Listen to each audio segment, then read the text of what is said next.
ما صبتش. هاي في الكات هذه. 4, ouais. Ah oui, خلاص جات. Économie, guerre civile en Europe. Très intéressant comme sujet, capitaine. Bonjour tout le monde, même s'il n'y a personne. Bonjour tout le monde, bonjour capitaine, bonjour moi-même. Bonjour, Khoya des aides, salam alaikum. Salam wa rahmatullah. Là, on va discuter tranquillement. Peut-être il y aura du monde qui viendront. Là, Ah, on est deux. Il y a moi, il y a toi. Il y a trois. Salut le nouvel arrivant, l'espion. ben là, c'est le gros docteur. Mais c'était rapide quand il est venu. Hmm. Oui, aujourd'hui, le sujet, c'est un sujet économique. C'est-à-dire, s'il y a une crise économique, ça peut dégénérer. Est-ce que ça peut dégénérer en guerre civile en Europe? Hein, Captain? Hmm. Excellent choix de sujet. Ouais, c'est, comment dire, ben, l'Empire, il se sert justement des crises économiques. Il provoque des crises économiques pour déclencher comment dire, c'est allé chez Gouloulé. Des guerres civiles ou là. Ouais, c'est un autre terme. C'est de l'ingérence. Voilà, il s'ingère comme ça dans les pays. Tu vois ce que je Eh, veux dire? c'est-à-dire qu'il doit avoir une raison de s'ingérer. Soit il s'ingère par infiltration, Zama avec un ministre corrompu ou là, avec des agents du Mossad là ou des trucs comme ça, tu vois. Hmm. Ou soit il te déstabilise ton économie, ta monnaie ou là, il te crée des faillites ou des trucs comme ça, tu vois. Mais des fois, c'est intentionnel et des fois, peut-être, c'est pas intentionnel. Je pense, moi, c'est-à-dire, j'explique ce que je viens de dire. Hmm. Des fois, il y a genre une crise économique ou bien un pays en faillite dû à la malgestion, l'incompétence des économistes du pays en question ou la faillite ou les imprévus et tout ça. Et les ennemis du pays en question, ils en profitent, c'est-à-dire c'est des opportunistes pour faire ce que tu as dit. Hein? T'en penses quoi? Ben, c'est comme on a dit tout à l'heure, par exemple, quand tu ouvres ton pays, ton commerce à l'international, ton pays, on va dire, aux autres pays, au capitalisme, je veux dire, sauvage, international, multinational, tu rentres dans le CAC 40 et tout ça, tu vois. C'est là que tu deviens vulnérable. Tu vois ce que Salam je veux dire? pour la docteur Hannibal, ça fait plaisir. Ouais. Ah, alaikum salam, khoya, docteur Hannibal. Il est là. Atla, il n'y a personne de toute façon qui connaît cette chaîne. Eh, Et on est que nous trois, c'est la nouvelle, il n'y a le personne. troisième, c'était toi, alors. Ah. 3 likes, 3. Alors. Allez, je vais me liker aussi tout seul, allez, hein. Là, moi, j'ai liké une fois. C'est-à-dire, et je suppose que les deux autres, c'est Docteur Hannibal. Viens, docteur, là. Hmm. Tu peux venir là, il n'y a personne qui connaît, les On cafards, ils est en connaissent pas. privé public. Ah. On est en mode Mossad là. C'est un privé public, normal. Ah. En plus, elle a armé Shkodan cette chaîne. T'as vu le char au début? On va déclencher la troisième guerre mondiale, moi et Captain. Non. Ah. ODZ, il a les missiles sol-air à longue Eh, portée. sans l'espace direct. À tout de suite, Roya, docteur. Ok. Ah, ya Rouah, mets le vocodeur ou là, ne le mets pas. De toute façon, il n'y a personne qui connaît cette chaîne. Elle n'est pas listée dans les. Je ne l'ai même pas présentée sur mes 3 autres chaînes. Et on dit طلع وهضر واش في قلبك خويا docteur. C'est très intéressant tes analyses, والله. Ah, comme ça, tu nous donnes. Tu ramèneras de l'eau au moulin, comme on dit. Hmm.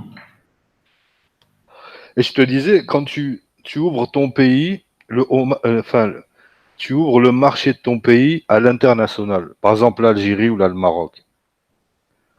S'ils se disent, bon, maintenant, on va s'ouvrir au marché de l'Europe ou d'Axi, eh ben là, tu mets le pied dans l'engrenage. Et tu deviens vulnérable. Parce que Roma, après, quand tu t'ouvres à l'international, eux, qu'est-ce qu'ils vont faire? Ils vont vouloir investir dans ton pays, mais ils vont t'imposer leurs conditions à eux. Tu vois, je veux dire? Hmm. Vu que eux sont les plus forts. Toi, je veux dire, toi, tu es la minorité. Eux, c'est eux, c'est le paquebot, mais toi, tu es juste une petite vedette à côté d'eux, tu vois. Tu vas leur dire, tu vois, tu vas pas leur dire oui, moi, je veux taxer, genre, comme tu as fait, comme tu as dit, par exemple, Zaire, c'est 50 ou un truc comme ça, tu m'as dit. Le rapport, le ratio. Je t'explique en une phrase. C'est 51-49, c'est-à-dire que le partenaire algérien doit être majoritaire. Hmm. Vas-y, Ouais, continue. ouais, c'est ça. Eh ben, eux, ça sera pas 51-49. Eux, ils vont te dire 30-70, par exemple. Zéro, zéro pour toi. Ouais, ils vont dire 30-70, et en plus de ça, ils vont infiltrer comment dire, les lois de ton pays. Ils vont les modifier. Ils vont te dire de modifier tel truc. euh, Enfin, comment dire, la constitution, t'imagines? Ça va Eh, même jusqu'à la constitution de ton bled. Par exemple, si tu es un pays islamique, ils vont te dire, ben, nous, on veut que les femmes aient des droits comme les hommes, tu vois. En dehors on veut pas de loi islamique. On veut pas qu'elles soient appliquées avec les femmes. Tu vois, les droits de la femme, ils vont te sortir, il faut accepter les LGBT, comme ils font avec les Russes, comme ils ont fait avec les Russes au début. hmm. Ils voulaient leur imposer les PD, Hachak, les Russes ont dit non. Et bien, ils leur ont dit, on vous met un truc. On vous met un embargo sur les légumes, les trucs, les produits européens, tu vois. Et les Mais Russes, ils ça, leur ont dit, c'est le FMI, Captain, qui exige ce genre de eh choses. ben, le FMI, c'est quoi? C'est l'économie, justement, c'est eux, Eh, tu vois. c'est-à-dire parce que j'essaie d'expliquer ce que j'ai compris, hein. Mm. C'est-à-dire que les pays en faillite, entre guillemets, c'est-à-dire en défaut de paiement et tout ça, personne ne veut leur prêter de l'argent au niveau mondial. C'est-à-dire les banques privées et tout ça, il y a trop de risques qu'on leur prête de l'argent, qu'on leur accorde des prêts parce qu'ils ont du mal à rembourser les prêts déjà contractés et tout ça. Alors, ils recourent au FMI, le Fonds monétaire international. Mais lui, c'est vrai qu'il prête de l'argent, mais en contrepartie, il t'exige de faire des réformes qui vont dans le sens des multinationales, des banquiers, des Wall Street, et la City et de la race mondiale. Hein? Ah. RODZ, mets un message sur le chat externe. Eh, Comme ça, que la modération, parce que faut que je redonne la modération à. dire ça, la moitié. Hmm.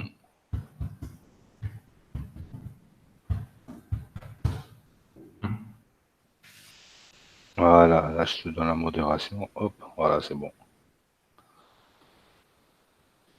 Impeccable. Ouais, super. Et, Jet. et je te disais, ben, par rapport à ça, ils te contrôlent ton économie. S'ils contrôlent ton économie, eh ben, c'est eux qui feront la pluie, le beau temps chez toi. Par exemple, si un jour, euh, ils veulent attaquer un pays comme l'Afghanistan, bah, c'est déjà fait, mais un autre pays musulman, on va dire, et que toi, tu fais partie de leur économie, tu es lié avec eux par l'économie, eh ben, ils vont te dire, tu participes avec nous. Et si tu veux pas, ben, eh ben, ils vont te sanctionner. Tu vois, je veux dire. Les Américains, ouais, je veux dire. Les Ricains, parce que c'est toujours eux qui décident qui est le méchant, qui est le gentil. Enfin, la juiverie américaine, on va dire. Pour pas dire les Américains. L'État profond américain, tu vois. Si tu refuses, eh ben, ils vont. Ben, je sais pas si tu as vu quand Chirac, à un moment, quand il y avait Chirac, il était président en France, Hmm. les Américains sont allés faire la guerre à l'Irak. Et Chirac, il a dit non, il a refusé. Il a Hmm. dit nous, ça nous arrange pas, c'est pas notre problème. Eh ben, direct, c'était on veut plus de champagne français, on veut plus de trucs français, de fromage, machin. Et c'est parti à coup de French bashing, t'as vu? Eh, c'est vrai, Captain. Il disait même, on vous a libéré, et tout ça, et c'est comme ça que vous nous remerciez, quelque chose comme ça. Eh, c'est beau, mais ils ont insulté, ils ont dit les Français, c'est des lâches, c'est des trucs, c'est le. C'était en 2003. Ah. Tu regardes sur YouTube, elles y sont encore, les vidéos. Tu tapes French bashing, J'ai vu, bon, pas sur Internet, mais à l'époque, les médias, tout ça, français, ce qu'ils racontaient. C'est-à-dire, ils rapportaient ce qui se disait aux États-Unis. Genre, les journaux télé français, ils montraient, ils boycottaient le vin français, les produits français. Tout ce qui Hmm, était français, ils boycottaient, tout ça. hmm. Je crois le genre, ils considéraient les Français comme leurs caniches, c'est-à-dire on vous a libéré des nazis, alors vous devez être nos caniches. Ouais, comme des sous-hommes, il est traité. Mais après, pour le truc, c'est-à-dire bien après, j'ai vu des documentaires et tout ça.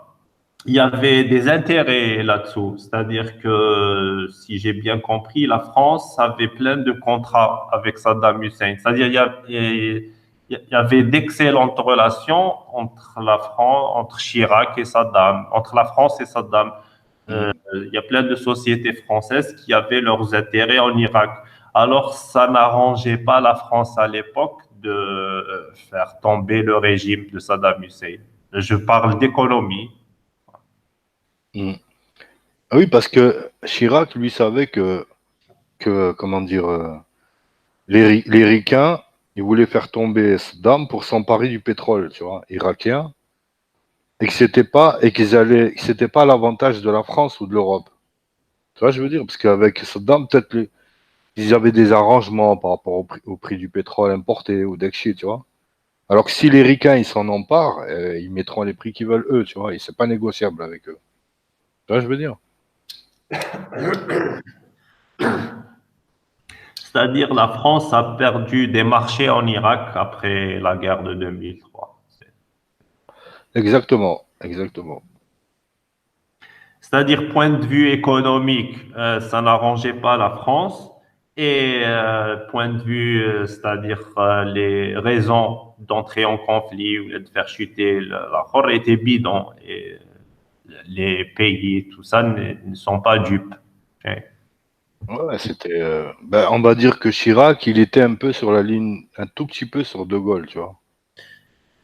Oui, je pense. Moi, je pense. C'est-à-dire que avoir mis le veto, c'est-à-dire même pas une abstention, avoir mis le veto et c'est-à-dire, si je me souviens bien, il a repris les essais nucléaires.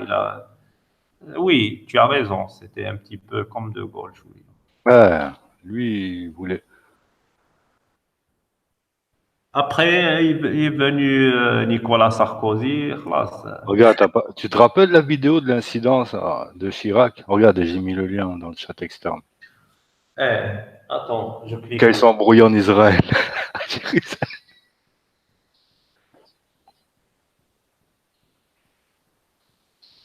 Visite mouvementée pour Jacques Chirac dans la partie arabe de Jérusalem. D'autre part, le Premier ministre israélien qualifie de positif le déplacement du président français à Damas.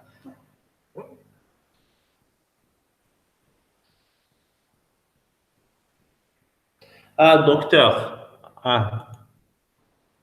Salam alaikum, docteur. Salam alaikum les frères, ça va quoi? Ça va? Ça va bien, Kho, il est là. Salam alaikum frère des Z. Ça va quoi? Il est là, So, avec son vocodeur. Ça fait plaisir. Ça fait plaisir les frères. Ça va, Khi? Bien. Alhamdulillah, alhamdulillah les frères, ça va. T'as bien dormi? Ouais, très peu de temps, mais bon ça va, j'ai fini le boulot, je suis rentré, là ça y est, c'est le début du week-end, on va pouvoir souffler. Ouais, Bon, alhamdulillah, bien. alhamdulillah. Ouais, ça parle économie, Économie. géopolitique, géostratégie. Ah, exactement. En fait, tout est lié. La guerre et l'économie, c'est lié ensemble, en fait. Tu vois? Bah oui, oui, oui. De toute façon. L'argent, c'est le nerf de la guerre, comme on dit. Exactement. Hein. Une fois qu'on fabrique les armes, il faut bien les utiliser, hein, les héros. C'est ça. Eux, qu'est-ce qu'ils font? Tu vois, par Sinon, exemple. comment on va utiliser le stock pour le renouveler? Il faut bien les dépenser, tout ça, tous ces missiles, toutes ces armes, on va dire, conventionnelles. Puisque bon, pour l'instant, ils gardent au chaud les armes atomiques pour une belle apocalypse. Moi, si je fabriquais des missiles, je serais sans pitié. Je fabriquerais des missiles, en fait, mais qui durent genre 5 ans. Si au bout de Ouais. 5 ans, t'achètes pas d'autres missiles, ils explosent tout seuls. Mais je crois que c'est pour ça qu'ils vendent pas beaucoup de missiles aux Arabes. Hein. C'est Ah, parce que sinon on les utiliserait souvent sur ah, Israël. et l'arabe, dès qu'il boit un verre de thé, il s'énerve. Nadi Rabou, j'ai un missile, 10 missiles. Envoie-lui 4 missiles, hein, cet enculé. Aïe, batte le missile, Nadi, Nobody Sub, tu sais, le mec s'en bat les couilles. Ouais, c'est clair. Même pour un match de foot, il s'énerve, il envoie 10 missiles, le mec. Mon équipe, elle a Ouais. perdu. Ah ouais, hey, allez, hey, batte le missile, allez, hey, chez-nous. Vous vous souvenez les frères de l'époque effervescente des fameux missiles Scud de Saddam qui menaçaient à chaque fois de balancer sur Israël. Il l'a Tout le fait, monde, Rufi. oh là là, tout le monde était comme des dingues. Presque tout le monde avait envie qu'il les balance. Hein. Mais il les a balancés à la fin, quand les Américains sont arrivés. Ouais. Il a balancé sur Israël, il y a eu des victimes. Il a balancé sur les bases américaines en Arabie Saoudite, il y a eu des victimes. C'est-à-dire qu'il y a plein de missiles qui ont touché leur cible. Ensuite, à l'époque, il n'y avait pas l'Internet et les médias alternatifs. Il y a eu une grosse propagande pour Pour minimiser cacher ça. l'impact.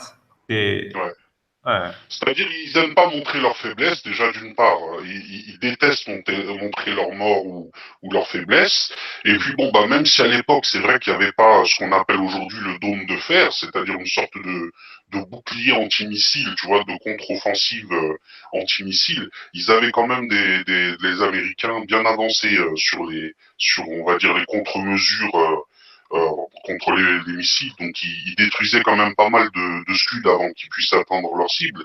Mais bon, on va dire que hein, ils tremblaient des fesses là, c'était Ouais. pas comme aujourd'hui. Ah ouais, t'as pas vu à la fin, il a sorti le Coran, Saddam, là, le kuffar, le Yahoud, يجوا حاربوا مع اخواتكم. Il a envoyé tous les missiles. Mais j'étais mort de rire, mon frère. Ouais, surtout. Roya Captain, à l'époque, même à l'heure actuelle, ils ne peuvent pas dire que les missiles patriotes ou les antimissiles patriotes sont inefficaces. Alors qu'ils étaient inefficaces. Ils touchaient, si je me souviens bien, ou si les informations sont correctes, un missile sur deux ou un missile sur trois. C'est-à-dire la majorité des missiles ont atteint leur cible. Ah oui, si Ouais. tu. Les scuds, je finis, Captain, juste un mot. Les scuds, ce n'était pas très, très précis. À vous. Et même, si, imagine le mec qui t'envoie 100 missiles, tu vas pas tous les arrêter. Comme l'Iran. Tu vois, l'Iran, tous les missiles qu'ils ont. Ouais. Mais de toute façon, il me semble que ces fameux missiles Scud qui ont été on va dire, qui ont été achetés, ils étaient plus achetés et ils ont été plus vendus de la part de l'Occident, etc. pour la guerre, il me semble, tu me corriges, frère DZ, si je me trompe, mais comment dire, de la menace de la fameuse guerre Iran-Irak. Là, les scuds, c'est russe. C'est russe, les missiles Oui, scuds. oui, enfin l'Occident, je veux dire les Russes, les Occidentaux russes, ils avaient vendu ça pour en cas de guerre avec l'Irak au niveau des autres pays. J'ai pas compris ton point. C'est-à-dire, il travaillait avec Saddam pour qu'il puisse protéger son pays par rapport, on va dire, à l'empire impérialiste qui avait la main mise sur certains pays du Golfe. C'était une sorte de défense de leurs partenaires. Ils vendent leurs armes à eux, les Russes, et puis les Américains aussi ont leurs missiles à eux et leurs armes à eux. C'est un peu comme les avions de chasse et compagnie. Il y a des avions de chasse russes, de fabrication russe, et des avions de chasse de fabrication américaine, et souvent les pays sont partagés. Alors il y en a qui s'équipent chez les Russes. Par exemple, l'Algérie, elle s'équipe pas chez les Américains, elle s'équipe chez les Russes. Exactement. Donc c'est plutôt des partenaires russes. Mais Saddam, c'est-à-dire à l'époque de la guerre Iran-Irak et tout ça, c'est-à-dire qu'il s'est équipé chez les Occidentaux et chez les Russes, en particulier chez les Français. C'est-à-dire il avait acheté plein de Mirage et à ce qu'il paraît, quand il a été attaqué par l'OTAN et compagnie et tous leurs caniches Saoud et tout ça, les avions étaient cloués au sol. C'est-à-dire les Français avaient fourni les contre-mesures, ils n'avaient pas pu utiliser son aviation pour se défendre. Et les missiles Scud, je ne sais pas la date, les contrats d'achat et tout ça, ça ne date pas d'hier, mais c'est des missiles russes, soviétiques à l'époque. Je pense que c'était peut-être après l'Iran-Irak, parce que pendant la guerre Iran-Irak, l'Union soviétique soutenait plus l'Iran que l'Irak. Ils s'en mêlaient pas trop, mais c'était plus les Américains qui soutenaient l'Irak, Saddam Hussein. C'était pas frère des aides, c'était pas un souci informatique qu'ils avaient placé comme une sorte de système de blocage des trucs électroniques sur les avions qu'ils ont réussi à enclencher à distance et du coup ça a cloué tous les avions au sol, c'est pas ça, non? J'ai pas les détails techniques et ça n'a pas été trop médiatisé. On devine pourquoi. Parce que c'est une mauvaise publicité pour le truc français, l'industrie militaire française. Mais ce truc s'est produit aussi avec les Argentins. Quand les Britanniques, les Argentins ont essayé de récupérer leurs îles. Ok, une seconde, Captain. Ont essayé de récupérer leurs îles. Il y avait des missiles anti-bateaux vendus par la France aux Argentins. Les Argentins avaient commencé à détruire les bateaux britanniques et c'était des missiles assez efficaces. Mais après, les Britanniques ont râlé un petit peu et les Français leur ont fourni des contre-mesures. Et les missiles étaient devenus inefficaces. Ouais.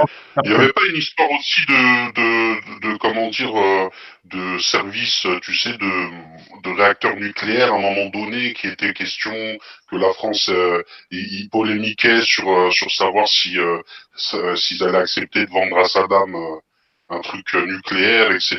Et finalement, ça s'est pas fait parce qu'il y en a Israël et d'autres ont fait blocage à cette époque.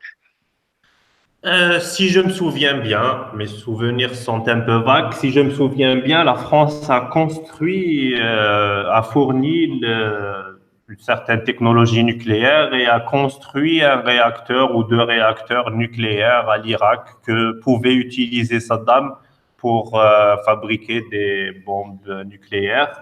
Mais Israël, l'État terroriste d'Israël, a bombardé ces fameux réacteurs. Je ne me souviens plus de la date. Hein. Mais même, ils ont tué des scientifiques qui devaient aller les aider là-bas. Tu vois? Ouais, c'est ça, ouais. Tous les scientifiques irakiens qui devaient aller aider à la construction ont été assassinés la plupart par le Mossad, il me semble. Exactement. Ils ont été formés en France et au moment de la construction du truc, ils les ont butés ici. Quelques-uns, ils ont flingué ici. Et après, là-bas, ils ont détruit. Ils se sont occupés du reste.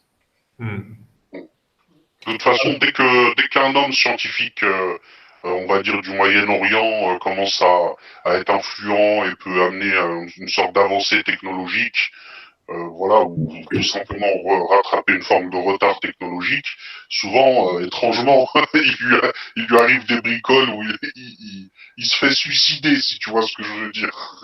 Exactement, parce qu'ils savent que si le pays en question, il s'améliore, il devient plus puissant, eh ben, il pourra leur tenir tête, voire même les détruire. Ils pourront pas le dominer, tu vois, je veux dire. Ouais, tout à fait. Et Ouais, ils te ils doivent parlent de... entretenir toujours un retard quand même. Hein, Voilà. Et après, eux, pour ils te éviter une disent... menace future. Et ils te disent que eux, c'est la démocratie. La démocratie, mon cul, oui. Si t'es juste, si toi t'as la bombe, l'autre aussi là, si tu veux être juste. Soit tout le monde là, soit personne là. Tu vois, je veux Mais dire. justement, pour eux, ce qui est juste, c'est en fait la concurrence naturelle. C'est-à-dire que eux, tant qu'ils peuvent garder leurs concurrents la tête sous l'eau et faire en Voilà. sorte qu'ils ne deviennent pas des ennemis éminents le jour où ils seront en confrontation, ils le font. Ils s'attendent pas que l'autre devienne un ennemi potentiel pour eux. Et c'est pareil pour tout l'ancien empire arabo-musulman. Surtout cet empire, tu t'aperçois qu'il n'y a pas d'armes de dissuasion massive, que ils leur vendent des armes conventionnelles, des chars, des trucs, mais souvent c'est des anciennes versions dont ils ont plus besoin et dont ils ont les contre-mesures largement. Et bon, c'est un peu du simulacre. Et les armes en plus qu'ils leur vendent, on va dire conventionnelles, servent plus à faire en sorte qu'ils puissent dominer leur propre population en cas de révolte ou de rébellion, que de réellement résister à un empire occidental et encore moins à une alliance des empires occidentaux. Exactement. Même, par exemple, tu prends le cas de la Tunisie, quand il y a eu le printemps arabe en Tunisie. La France, elle a fait quoi, la France, la pute? Elle leur a envoyé du matériel de CRS pour taper sur les... Ouais. Tu Bah, vois? Ali Omari, c'est pas elle qui disait carrément, il suffit s'ils ont besoin, on leur envoie, on leur envoie l'armée française s'ils veulent, Mais c'est ça, genre, exactement. mater la population. Elle s'est grillée avant même qu'ils sachent qu'il allait dégager. Elle s'était grillée en disant, il n'y a pas de problème, si vous avez besoin d'aide pour mettre des coups de tonfa là aux manifestants. Exactement, ça prouve que Ben Ali, il était avec eux. Tu vois, parce que Bah ouais. sinon, ils auraient pas pris sa défense. Parce qu'en Mais en envoyant des général, tons, tu vois, parce qu'en parlant de mater le peuple tunisien, c'était dans le but de garder Ben Ali, parce que Ben Ali, il les servait quelque part. Tu vois, ce que je veux dire? c'est Parce, tu c'est vois, ça, c'est parce ça. que si Ouais. c'était réellement un ennemi, il dirait, ben oui, ben on devrait armer le peuple, comme ils ont fait avec la Libye, avec la Libye de Kadhafi, tu vois.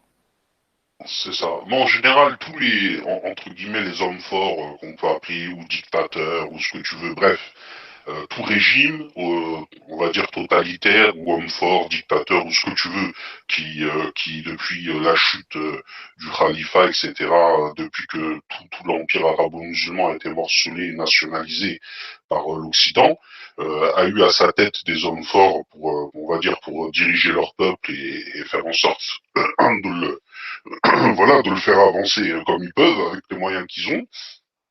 En général, ils doivent choisir, hein, c'est ou bien ils se soumettent à une forme de tutelle occidentale du bloc de l'Est ou du bloc de l'Ouest. Et bon, Ben Ali, lui, c'était plutôt l'Occident, l'empire impérialiste, capitaliste, atlanto-sioniste. Et donc, lui, c'était plutôt la France qui avait la tutelle sur lui, comme il l'avait sur Bourguiba, sur tous ces anciens francs-maçons qui ont pris la tête de la Tunisie, et on le voit sur les lois laïques qui s'imposent de plus en plus, comme dans tous les pays, tous les ex-pays arabo-musulmans, tu vois. On voit les lois, ils ont fait un mix au départ, tu vois, ils ont dégagé la charia dès que le califat a chuté, et ils l'ont remplacé, ils ont fait un mix entre loi laïque et loi de la charia, loi islamique, et petit à petit, là maintenant, on s'aperçoit qu'ils sont en train de dégager carrément les lois islamiques pour instaurer uniquement des lois laïques. Et donc, tous ces chefs d'État sont là pour assumer et assurer les réformes pour que ça devienne à 100% des pays laïques avec, on va dire, la religion qui est repoussée dans la sphère intime et Ah, privée ça, chez les gens, quoi. Ah, Captain, si tu veux que je mette quelque chose, dis-moi. ni par l'économie, ni par la chétanerie. J'ai pas entendu le début, frère Captain, si tu peux répéter. Ah, ça lag. On t'entend pas, Captain. Ouais. ماناش نسمعوك.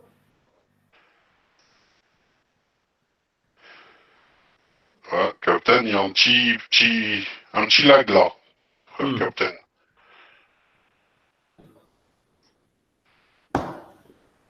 Alors, peut-être rafraîchi, peut-être, frère Captain. Putain, c'est Internet, je crois. Ouais, ah, ça y est, c'est revenu, frère. C'est revenu. Enfin, juste, On n'a pas voilà, critiqué les juifs. Hein. oui, c'était juste pour dire que, bon, en gros, Ben Ali, quand tu regardes aujourd'hui, non seulement, quelque part, il a réalisé son mandat comme l'attendait la tutelle française et occidentale, comme il le désirait de sa part, mais en plus, il a même eu sa retraite, c'est-à-dire que, finalement, qui l'a accueilli, si c'est pas les wahhabos-sionistes saoudiens, et tranquille, quoi, il vit chez eux, il est menacé par personne, il doit être protégé par des gardes du corps. Il paraît qu'il a pris là le nombre de kilos d'or dans l'avion qu'il a amené là-bas. Donc voilà quoi, le mec il est pas menacé, il n'y a pas d'extradition, il est menacé en rien du tout, il continue à faire la belle vie, il a fait son job quoi, donc maintenant il peut profiter de sa retraite. Hein. À vous. On voit Captain. Captain? Oui, tu me vois? C'est bon? Oui, oui, tu es revenu. Ah. Ouais, bah, c'est Internet ou la Google qui a merdé. Hmm. Moi, j'aimerais spéculer sur la Tunisie. Bon, spéculer, c'est-à-dire, je ne connais pas le dessous des cartes, ce qui s'est passé réellement. Mais supposons ce que vous avez dit, c'est-à-dire Ben Ali était dans la poche. Après, c'est-à-dire, il y a eu le truc genre printemps arabe et tout ça. Les gars qui ont pris le pouvoir n'étaient pas soumis aux Occidentaux.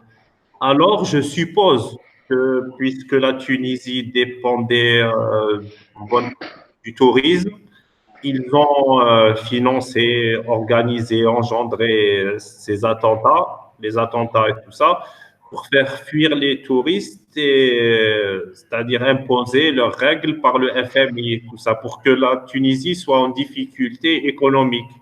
Tu en penses quoi, docteur? C'est plus une question que... Alors en fait ce qui s'est passé c'est simple, c'est qu'effectivement ils utilisent toujours la menace terroriste pour ramener de la laïcité, de la démocratie dans un pays où le peuple quelque part est tenté vers un retour on va dire aux traditions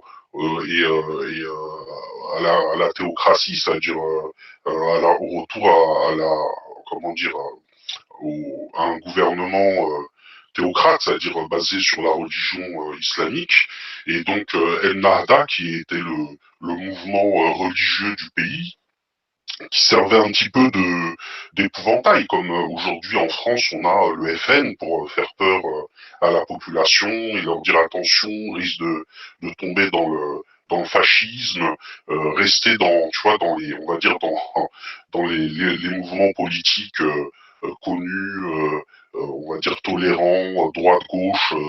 Donc là-bas c'est pareil, ils utilisaient Ennahda à chaque fois pour faire peur à la population pour qu'ils restent dans la laïcité.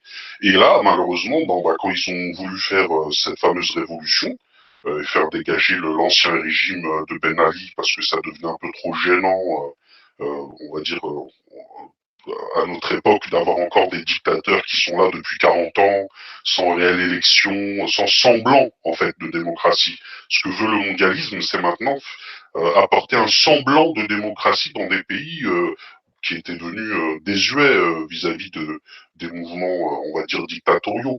Et donc, ils l'ont fait partir gentiment, ils ont fait ce pseudo printemps arabe qui a été, on va dire, monté de toutes pièces. Hein. Et donc quand il est parti, ça a laissé un vide. C'est-à-dire que ça a laissé un vide. Il restait plus que en fait, on va dire la junte de Ben Ali, le petit groupe élitiste corrompu qui s'en fout plein les poches et qui détournait l'argent du pays. On va dire le corrupteur principal étant Ben Ali et son épouse. Là, on a eu affaire à toute la junte qui était en dessous, qui avait raflé le magot du pays et qui s'est retrouvé sans chef. Donc le pays s'est retrouvé divisé entre la population qui voulait voter pour El Nahda, c'est-à-dire le mouvement islamique, et donc pour leur faire peur et leur faire abandonner leurs prétentions, ils ont créé ces mouvements on va dire ces actes terroristes avec le gars là qui a tiré à la calache sur la plage, etc. Sur le musée du Bardo aussi, là où ils ont fait l'attentat.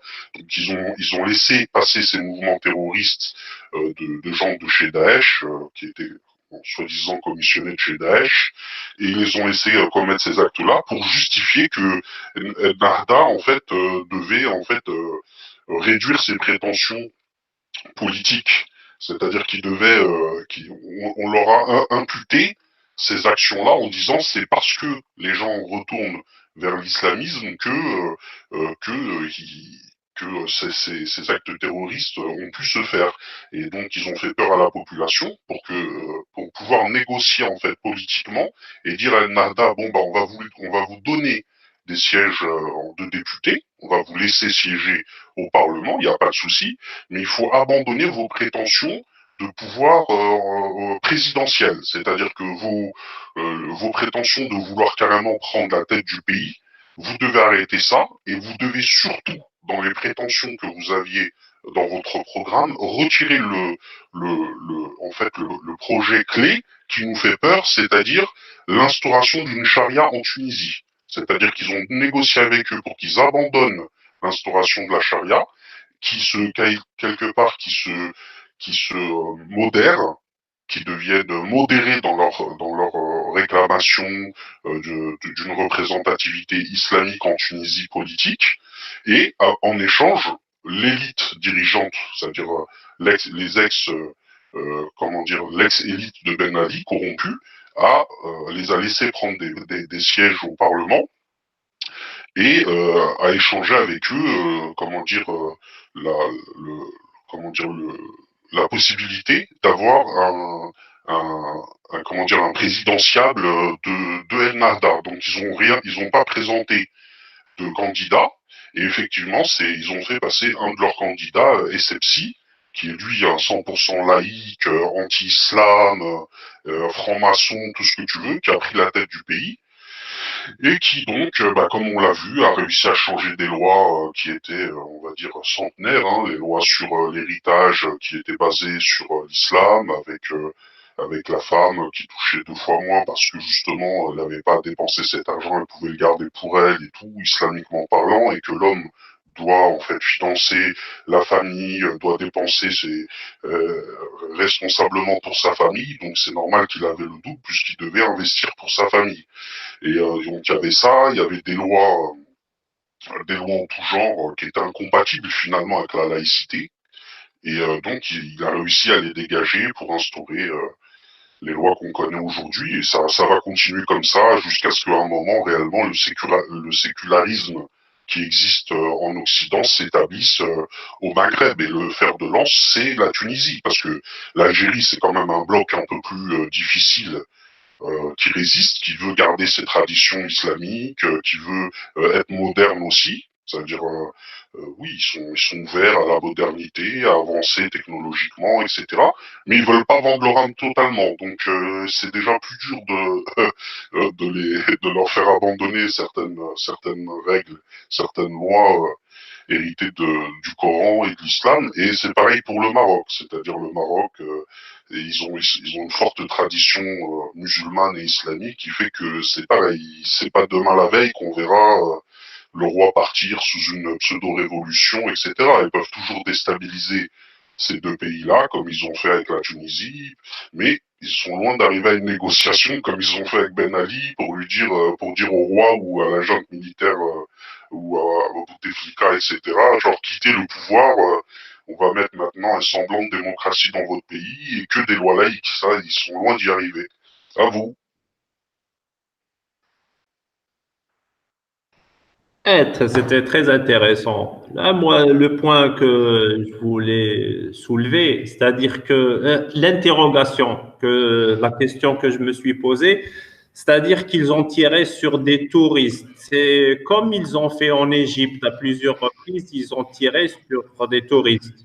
Ça veut dire tirer sur l'économie du pays. Et puisque c'est un sujet économique, je me disais qu'en attaquant l'économie du pays et en supposant que ces fameux groupes, soit pseudo-islamistes ou je sais pas quoi, sont manipulés par ces mêmes occidentaux, ces mêmes banquiers, ces mêmes juifs, entre guillemets, alors, c'est-à-dire en affaiblissant l'économie du pays, ils auront plus d'influence sur le pays en question. C'est-à-dire, genre, ils lui feront du chantage par des prêts, par le FMI, par des trucs. Tu penses quoi? Tout à fait. Il y a un double objectif. En fait, d'une pierre, ils font deux coups. D'une pierre, ils font deux coups parce que politiquement, ils arrivent à repousser le fondamentalisme religieux dans ces pays-là, en disant c'est votre faute, on a été trop laxiste avec les extrémistes islamistes de vos bords et de vos groupements politiques. Et d'un autre côté, le fait que l'économie se casse la figure, les gens reviennent aux fondamentaux, c'est-à-dire se nourrir, Hein, on sait bien qu'une population qui commence à voir son économie et ses finances s'effondrer et donc les gens s'appauvrissent. Et quand les gens s'appauvrissent, ils repensent à leur estomac, à leur ventre. Ils veulent remplir leur frigo, ils veulent manger. Et là, ils pensent plus trop à tout ce qui est politique, faire des défilés, des campagnes, etc. Donc déjà, d'une part, ils se repréoccupent de nourrir leur famille. Et d'autre part, une fois que le pays, on va dire, est retourné sur les rails du mondialisme et de la laïcité, la nouvelle élite qui doit diriger le pays se retrouve endettée parce qu'ils ont dû emprunter au FMI. Et le fait qu'ils aient emprunté fait qu'après, ils sont endettés. Et qui dit endettement, dit qu'après, le FMI va commencer à, comme tout lobby qui se respecte, va commencer à faire peser on va dire on va faire peser, on va dire son influence afin que, on va dire le planning soit respecté vis-à-vis des réformes laïques. Donc, si le pays, si ces élites commencent à jouer les malins une fois qu'ils ont pris le pouvoir et qui veulent réellement partager le pouvoir avec les religieux, bon, bah, d'un seul coup, ils vont leur réclamer des dettes qu'ils ne peuvent pas payer et ils vont appauvrir encore plus le pays. Donc oui, ils jouent sur toutes les dissensions possibles pour les mener comme avec le système de l'entonnoir là où ils le veulent. Tu vois, regarde ce que je disais. Par rapport à la Tunisie, regarde, ils essaient de faire la même chose au Maroc, regarde. Ça, c'est d'aujourd'hui, regarde, vendredi 19 octobre. 40 professeurs marocains tentent de s'immoler par le feu à Rabat. Et entre parenthèses, tout va bien au Maroc. Tu vois le délire? Ouais, c'est de la déstabilisation, c'est une forme d'ingérence. Et regarde, ils le disent très bien, regarde en tête, ils disent la surprise est venue de Tunisie, où tout allait bien aussi, tu vois, comme par hasard. Agitation sociale et politique qui a commencé en décembre, aboutit au départ précipité de Ben Ali, tu vois. Et regarde, quand tu regardes, attends, juste je termine s'il te plaît, juste. Quand tu regardes d'où vient, à qui appartient ce journal de merde, attends, je fais un autre partage d'écran. Qui sommes-nous? Attends, je vais cliquer dessus. Et là, tu tombes sur cette adresse-là, regarde bien. Tu vois, c'est le même journal. C'est chiant quand tu ouvres plusieurs pages. Tu vois, c'est ce journal-là de mes couilles, et tu regardes là, machin, tentative personnelle, individuelle, agence siège, Mulhouse, France. Tu vois? C'est des trucs. Mais il n'y a qu'en Occident où ils peuvent faire ce genre de propagande, et là,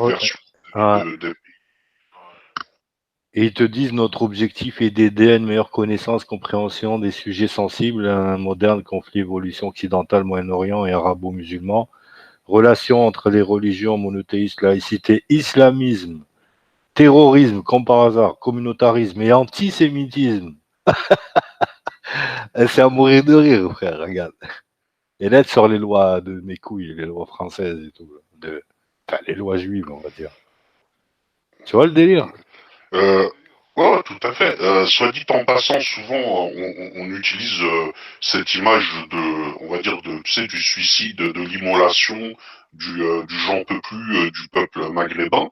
Et on va dire entre parenthèses, les gens se rendent pas compte que, tu vois, l'histoire en Tunisie du printemps arabe est partie, tu sais, de l'affaire du fait divers, tu sais, du jeune vendeur, tu sais, avec sa charrette de fruits à Tunis que la police a voulu dégager de sa place et qui s'est immolé. Et ben cette affaire, en fait, elle datait de près de 8 mois à 9 mois, près d'un an, avant que le scandale ait été récupéré par, on va dire, les mouvements d'Internet, tu sais, tout ce qui est plateforme comme Facebook, etc.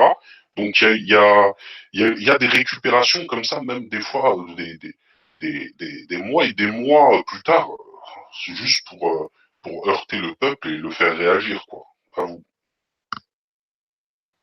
Voilà, je vous ai mis le lien dans le chat interne. Hop, tu vois. Et comme si eux, ils allaient te proposer mieux, en fait. Non. Eux, c'est vrai que ça va pas au bled. Mais est-ce que eux ils vont te proposer le mieux? Non, parce que même si ça va pas au bled, mais tu restes quand même chez toi, je veux dire. Tu vois, je veux dire. Celui qui te Ça, je veux dire, celui qui dirige ton pays, ça reste un Marocain ou là, un Tunisien ou là. Alors que si tu le c'est-à-dire, dégages, tu vois, si tu le dégages lui, eh ben, ça sera eux qui dirigeront. Tu seras un esclave. Tu seras plus chez toi. c'est-à-dire, frère, ouais, c'est-à-dire, frère Captain, c'est plus vicieux que ça. C'est-à-dire que oui, au début, ça va aller mieux. Parce que, justement, le moderne occidental, avec le confort matériel, etc., l'apaisement économique, politique, il y aura des aides sociales, il y aura plein d'avantages à aller vers ce modèle occidental qu'il n'avait pas avant. Les libertés individuelles sembleront meilleures, etc. Bon, alors, oui, ça va très bien marcher pendant un certain temps, ils vont être épanouis, tout le monde va être heureux, ils vont te parler de liberté de la femme, etc. Oui, ça va très bien marcher. Il est là le vice, c'est qu'au début, tout le monde va en profiter, ça va très bien marcher. Et tout le monde va commencer à s'endetter, ils vont avoir des crédits pour leur voiture, des crédits pour les logements qu'ils veulent acheter, etc. Donc ça va très bien fonctionner, jusqu'à ce qu'ils se rendent compte un beau jour en se réveillant qu'ils ont une laisse au cou, que c'est devenu des esclaves consentants du système, comme ça l'est en Occident. Ah, Et là, ce qui est vicieux, c'est que c'est là qu'ils comprendront, qu'ils se réveilleront comme aujourd'hui les pseudo-révolutionnaires français qui comprennent que c'est trop tard, ils se sont fait bananer. C'est que c'est un peu comme le système de Monsanto avec une terre. Ils arrivent, ils te disent, écoutez, nous, on vous garantit une rentabilité et une productivité exceptionnelle, sans problème d'insectes, vous allez faire des rentabilités extraordinaires pendant des années. Mais ce qu'ils disent pas, c'est que le pauvre paysan qui va devoir déjà payer ses produits, donc enrichir Monsanto, il va avoir effectivement des rendements exceptionnels pendant quelques années. Mais ensuite, ces terres, elles vont être complètement lessivées, elles vont s'appauvrir, elles vont plus se régénérer. Et ça se trouve, pendant des années après, elles seront incultivables, elles ne rapporteront plus rien, même avec des produits. C'est l'arnaque du diable.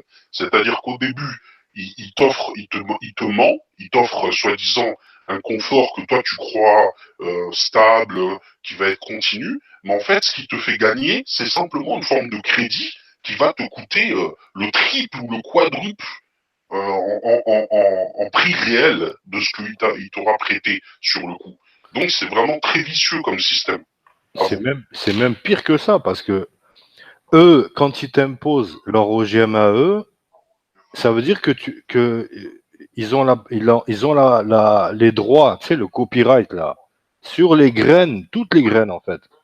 Ils vont tuer toutes tes graines normales, naturelles, pour de l'OGM. Et l'OGM, tu es obligé tout le temps de changer par l'OGM, tu vois. Tu vois ce que je veux dire? Tu pourras plus Ouais, tout planter à fait. parce que tu auras plus de graines naturelles, parce que l'OGM attaque les autres. Tu vois ce que je veux dire? Ça contamine les autres. Tout à fait, c'est le brevetage du vivant, on appelle ça. C'est-à-dire que Exactement. le fait de modifier la nature et de pouvoir y coller un brevet en disant on a inventé la modification génétique de cette nouvelle nature, leur donne quelque part un droit de propriété qui est très vicieux et qui finit ensuite par monsieur, votre nourriture, vous me la devez, c'est moi qui l'ai fabriquée, qui l'ai inventée. Et donc, c'est à moi, j'ai un brevet dessus. Le maïs que Exactement. vous mangez, il est breveté de chez moi, il sort de mon labo, et c'est une façon quelque part de se substituer à Dieu, voilà, de prendre possession du vivant et de se l'attitrer avec un titre de propriété, littéralement. À vous. Oui, c'est un, comment dire, c'est s'approprier tout ce qui est naturel pour de l'artificiel qu'ils te C'est vendent. ça. Et une fois que tu achètes les graines OGM, eh ben, tu seras obligé d'acheter les pesticides qui vont avec. Tu vois, c'est toute une panoplie après derrière. Sinon, ben, tes graines elles poussent pas, ou ta terre, parce que comme il a dit, comme tu as dit tout à l'heure, les terres elles sont ruinées. Donc, tu vois, pour que ta graine elle pousse, eh ben, il faut artificiellement nourrir ta terre. Mais tu la nourris pas la terre en fait. Tu fais pousser que la graine, c'est tout. La terre elle reste ruinée. C'est ça. Tu vois ce que je veux dire? C'est ça. Après, après ils ont des arguments, des arguments de vente assez spéciaux. Par exemple, mais est-ce qu'on a le choix? Ils vont te dire. La population mondiale allant à augmenter exponentiellement, on va être tellement nombreux que si on n'a pas ce genre de système pour optimiser les productivités, on va dire pour alimenter toute la société industriellement par de la bouffe en tout genre, ça fonctionnera plus. Si on fonctionne à l'ancienne naturellement, les terres ne nourriront pas la planète. Et ça, bon, bah, d'un côté, il te dit ça, d'un autre côté, il te dit il y a surpopulation, il faut faire une guerre pour éliminer 80% de la population C'est des mondiale. conneries. Donc, Tout ça, ouais, il faudrait qu'ils sachent ce qu'ils veulent, là. c'est démontable leur truc parce que regarde, par exemple, rien qu'en France. En France, combien de nourriture jettent les grandes surfaces? Allez. Ça veut dire qu'on surproduit la nourriture. Tu vois? Oui, Ça veut dire. elle est mal répartie, comme l'argent d'ailleurs. Exactement. Exactement. C'est très mal réparti. Exactement. Ils surproduisent. Tout le monde ne mange pas, je veux dire, des steaks de 200 grammes par jour. Sinon, je veux dire, il faudrait une autre planète peuplée que de bœuf, tu vois, ou de khinzir, tu vois. C'est ça. D'ailleurs, je me demande, je ne sais pas si ça vous est passé à l'esprit, vous, de votre côté, mais je me demande si les mouvements, là, les lobbies, les nouveaux lobbies, soi-disant, tu sais, vegan, les lobbies, tu sais, anti-viande, là, ceux qui vont manifester devant les boucheries, qui veulent plus qu'on mange de viande, etc. Je sais plus comment ça s'appelle, ça me passe plus par la tête. Je sais plus trop comment c'est quoi le nom, qui disent que tu sais les animaux sont sensibles, que faut plus manger d'animaux, etc. C'est pas de Je truc me vegan, demande si c'est pas. comme ça. Comment? Vegan, Comment? là. Oui, c'est vegan, mais il y a un autre, il y a un autre truc encore plus poussé que vegan.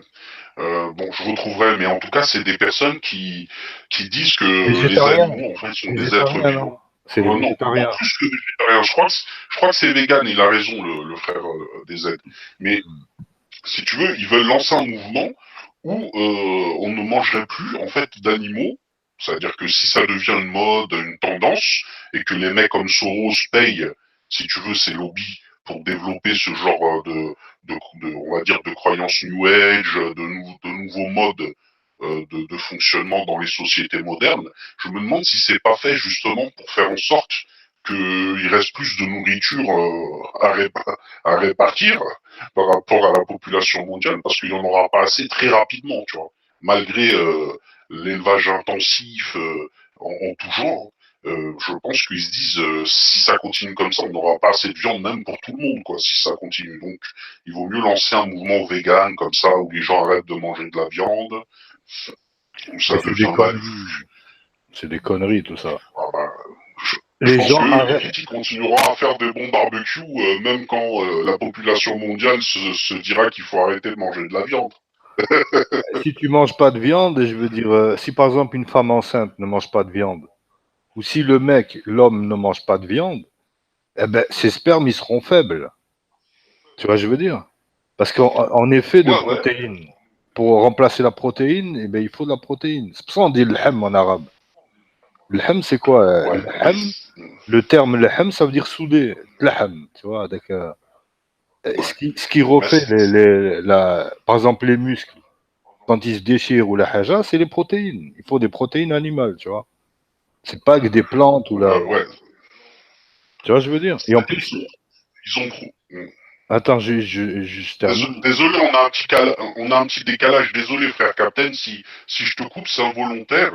C'est Ok. parce que, t'as vu, avec les VPN et tout, ça crée un décalage. Donc, quand je t'entends parler et que tu t'arrêtes de parler, en fait, on est en décalage. Du coup, je parle Ah, et toi, ok. t'es en train de parler en réalité. C'est Ah, pour ok. ça, hein, désolé. Ok, ça marche. Pas de problème, frère. Et le truc, c'est que. Putain, j'ai perdu le fil. Désolé. Hmm. C'est que. Ouais, que la Attends. viande, en gros, tu disais que l'ahma, que c'est. Ben, l'hem, en fait, la viande, elle contient des acides aminés qu'il n'y a pas dans la. Tu trouves nulle part ailleurs, en fait.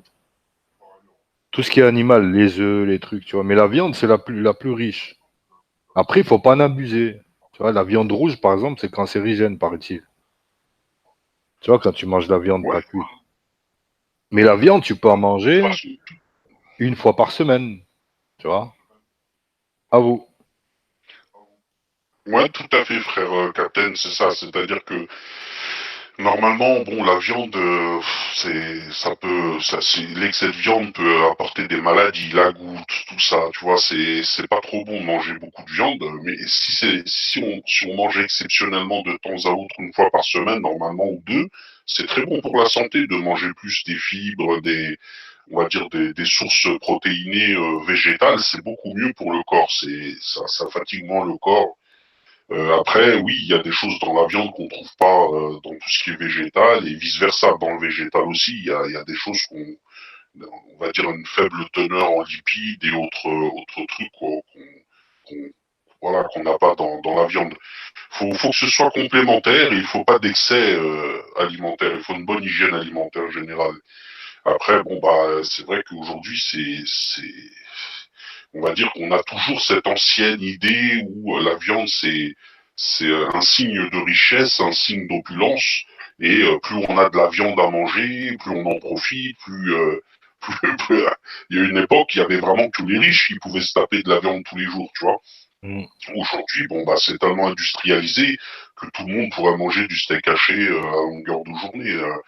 Après voilà, c'est comme ça. À vous. Ouais. Et dans la viande, en fait, il y a beaucoup de toxines. C'est ça le problème.